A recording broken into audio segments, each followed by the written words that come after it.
When my wife, Aisha, first told me she was considering becoming a surrogate, I thought she was joking. But when she added that the couple in question was none other than her wealthy boss and his wife, the seriousness of it hit me like a brick. She looked me in the eye and said, "It's my body, my choice." I sat in silence, stunned by her words, trying to process what kind of marriage we were living in if she could make a life-altering decision without even considering me. She defended herself endlessly, saying it was a noble act, that she was helping a family who couldn't have children. But I couldn't shake the feeling that there was more to it. The money they were offering was huge, enough to change our lifestyle overnight. I knew deep down her decision wasn't just about helping someone, it was about the temptation of wealth and status. The weeks that followed were a nightmare. I watched as she went to countless doctor appointments, often accompanied by her boss's wife, while I stayed home feeling like an outsider in my own marriage.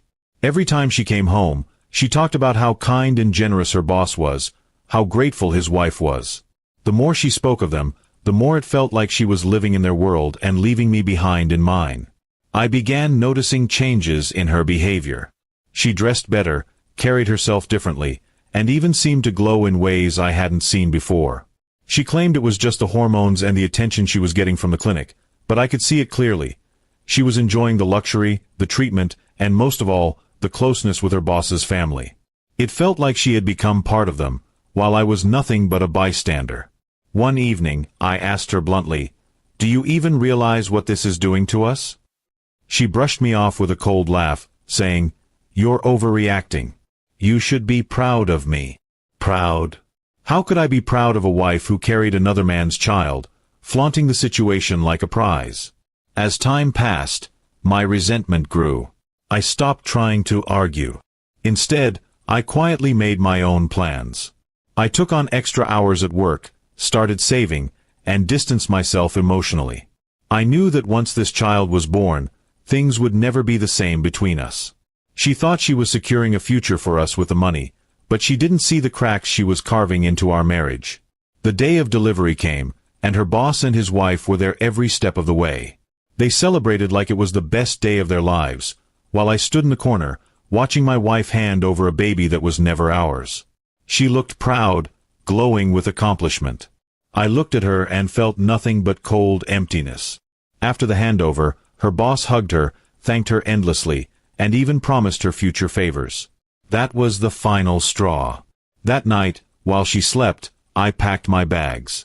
I left her a note. "You chose them over us.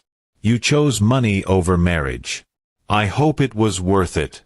When she woke up the next morning and saw me gone, she called again and again, but I didn't answer. I had already moved to a small apartment and was determined to rebuild my life without her. She had made her choice, and now I was making mine. Weeks later, she showed up at my door in tears, begging me to return. She admitted that her boss and his wife had cut her off completely after the birth, treating her as nothing more than a service. She realized too late that the money couldn't fill the hole left by our broken marriage. But I wasn't the same man anymore. I looked her in the eyes and told her, "Regret doesn't undo betrayal. You turned our marriage into a business deal. I can't love you after that." Her tears didn't move me. The pain she had caused ran deeper than anything money could heal. She left that day broken, and I knew she finally understood the weight of her decision. She wanted to act as though her body was hers alone, but marriage was supposed to mean partnership, respect, and loyalty. She had thrown that away, and now she was left with nothing but regret. In the end, she learned the hardest truth of all. Sometimes the choices we make for greed or pride cost us the very people who loved us most. And as much as it hurt, I was glad I had the strength to walk away.